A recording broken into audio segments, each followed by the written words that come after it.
Gianluigi Donnarumma et sa compagne ont été cambriolés dans la nuit du jeudi 20 au vendredi 21 juillet 2023. Un vrai traumatisme.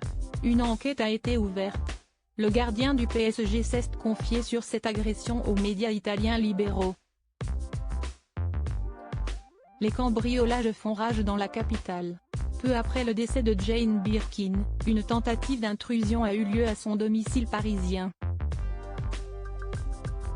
Si est-il l'espoir de découvrir des objets de grande valeur qui motivent les malfaiteurs. Les footballeurs sont aussi une cible privilégiée. Parfois, tandis que des joueurs disputent un match sur le terrain, des cambrioleurs tentent de dérober leurs biens. Les Bleus de l'équipe de France ont déjà été visés par ces agissements. Lucas Digne a ainsi vu son domicile être cambriolé. Paul Pogba en a aussi été victime, et traumatisé, il a publié un appel sur les réseaux sociaux. Malheureusement, cette série noire ne semble pas près de s'arrêter. Dans la nuit du jeudi 20 au vendredi 21 juillet 2023, si est-il le gardien du PSG qui en a fait les frais.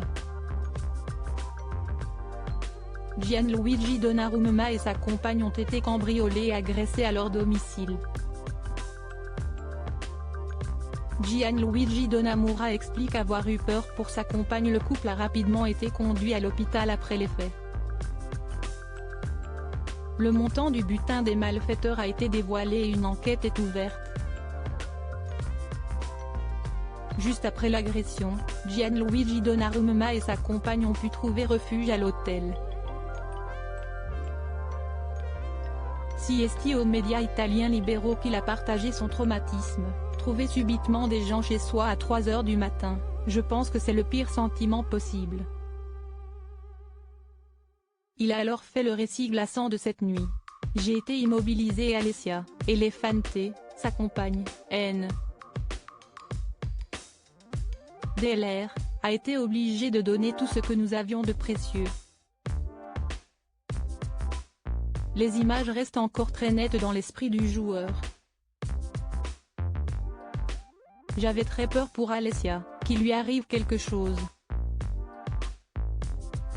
Moi, j'étais impuissant, ligoté, je ne pouvais rien faire.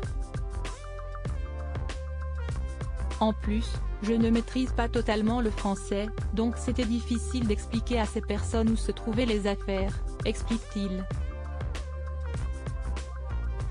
D'après le gardien de but, les agresseurs avaient le visage découvert et un accent français. La justice devrait apporter des réponses dans les prochains jours. En attendant, Gianluigi Donnarumma s'est envolé pour le Japon avec le PSG.